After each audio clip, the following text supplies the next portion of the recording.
I am not teaching, I'm publicly learning. But hi and welcome to Learning for the Life in the UK test part 27.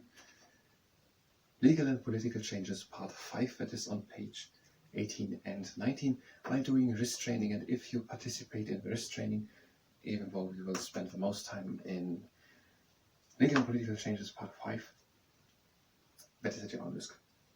So if you do the physical exercises, that's at your own risk. We had a sentence which was a bit complicated to understand. The sentence is, in England, judges developed common law by a process of I just read the word completely wrong. Not preceding, by precedence. Precedence. And I know that. I know both words, but it was a bit complicated to get with the other word. Precedence. That is following previous decisions. That means if there was a case in the past which was similar, and a very important case, and let's take that example of the cookie again. So if there was once a case where people said, someone stole the cookie, you have to bake 3 new ones.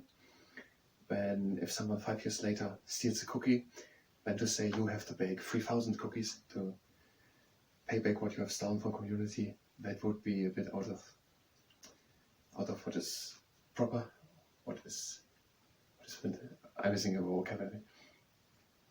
So, and when would we look back to that precedence case in which we had said, so where someone had stolen 1 cookie and they had to bake 3 new ones. So that person has also stolen 1, they have to bring back 3, not 3,000, or not 1. They had once a case where someone had stolen 1 cookie and he had to bring back 3. So why is that person have to bring only 1 cookie back? We had a precedence case where someone had 3. So it's basically a case which is when established and we say, yes, that was a good idea, that had helped to repay the damage which was brought to society, or that had helped that people are not committing that crime again, or that other people feel encouraged to do that crime again. So when we're saying someone went down 1 cookie and now brings 3 back, that is enough that people say, no, don't steal a cookie. I have to then bring back 3 if I'm caught doing that crime. If it would be 1 for 1, we might say, well, let's try steal that 1. So we say 1 is not enough. We might try it, we say 2, we say 3, maybe 3 is enough. If we would say 3,000, we might ruin them. So we are trying to find as a society and these judges based on a process and traditions to find a good number to prevent crimes from happening and that people don't feel encouraged to commit crimes. This is basically, so the precedence case is, when we look in the past, what had we made a decision where if someone had done a very similar crime? And based on traditions and these cases, judges developed common law to prevent that people commit a crime again, or that other people commit that crime, or something like that. In Scotland, the legal system developed slightly differently and laws were codified, that is, written down. Now with that ends the section.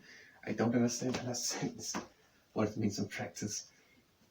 But let's do a bit of wrist training. We're having the hands next to us, the fists, and we're bringing these fists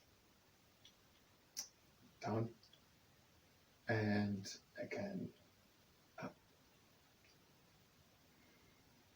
and again down and up.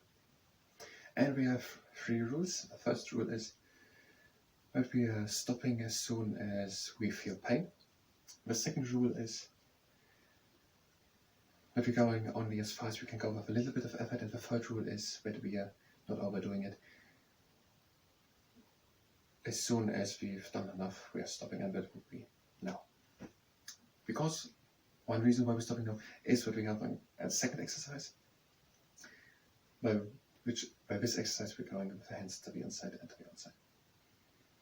So these 3 rules, for example, could be based on really traditional but precedence cases. So basically we will learn over time that if there's pain happening, then maybe a week later or a day later or something like that, an injury occurred, and now we're learning we should better not do exercises if there's anywhere pain it's likely that when a few days later an injury happens, of a second rule that we are going only as far as possible, well, we can see that if we have a bicycle accident and we're falling onto our wrists and we're making it very far, that it can break and we are having for months a problem with the hand.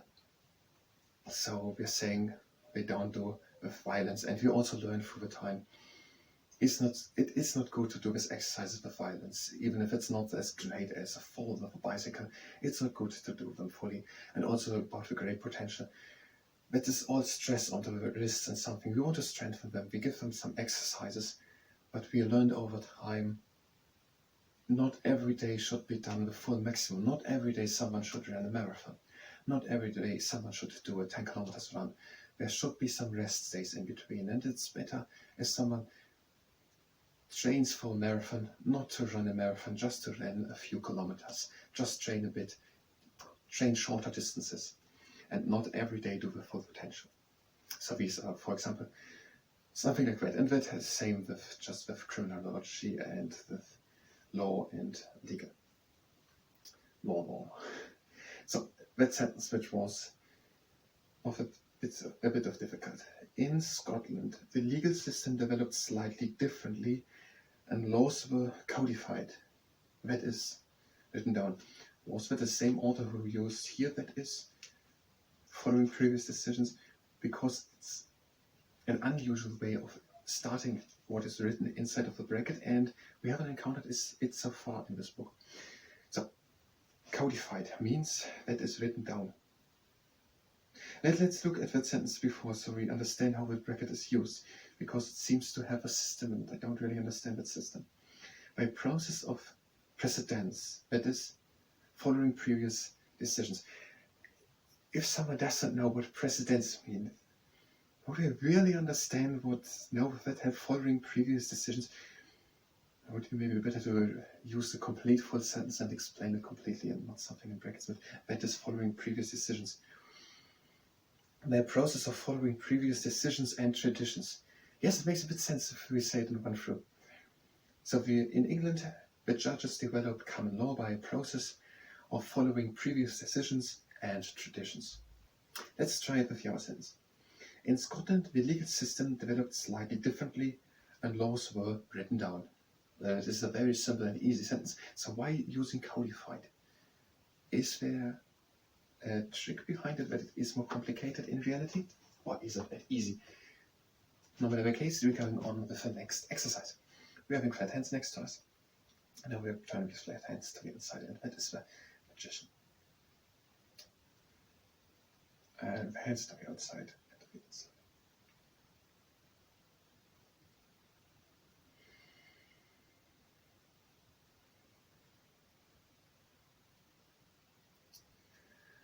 And let's do it for last time. And then we're going on with the pancake flipper. So flat hands next to us. And we're lifting these flat hands up to the sky. So up to the sky.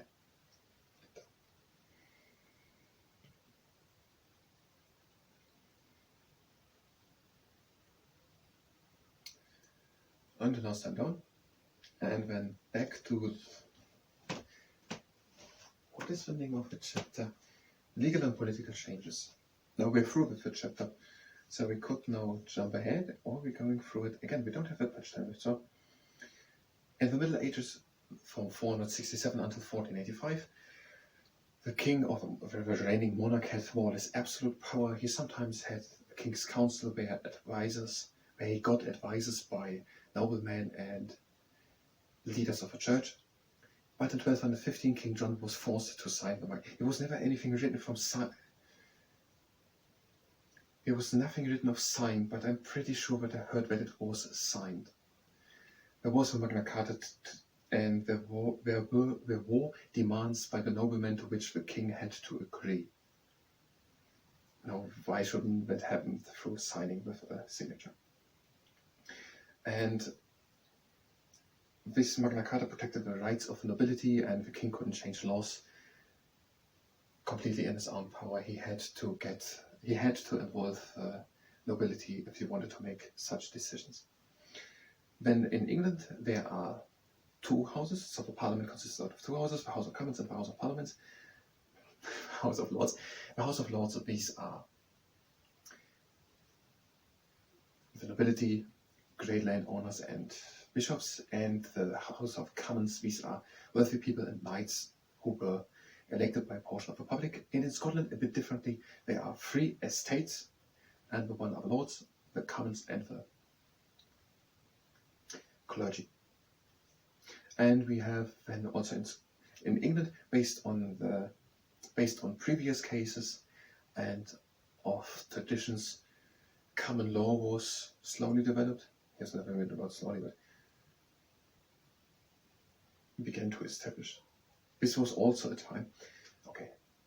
And in Scotland a bit differently, there the laws were written down. There's a big difference. A distinct identity? No, I don't think that will be about that. I still want to know what happened to the youths, because there's maybe something more about the Anglo-Saxons. So in Scotland, let's try it one more time. After we're doing the last exercises, we're doing the quadrangular castle architect. The hands out of the fists, and turning his fists to the inside. And up. And to the outside.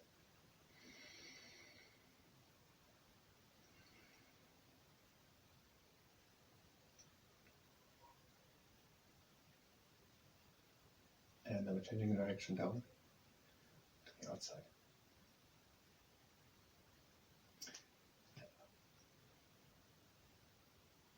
And that was the quadrangular castle architect. Let's do the crab anxious to have fever. Hand at the outside. And we're bringing the hand with the fist, hand form to a fist down. And we're pressing a bit carefully against it. Now we're pulling a bit from the outside. Pressing it from the top.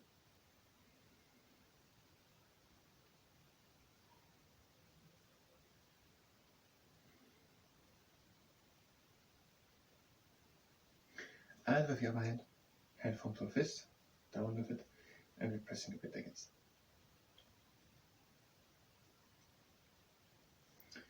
The outside.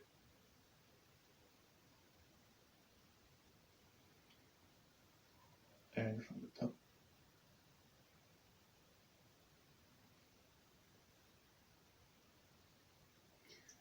Here, and with that we're done with wrist training. Now we're doing a bit of relaxation. We're having a straight arm, then bend the arm a little bit.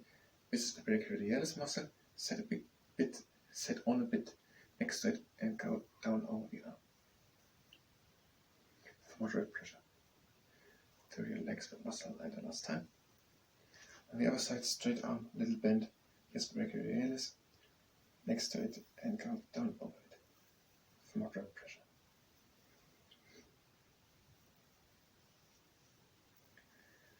And last time.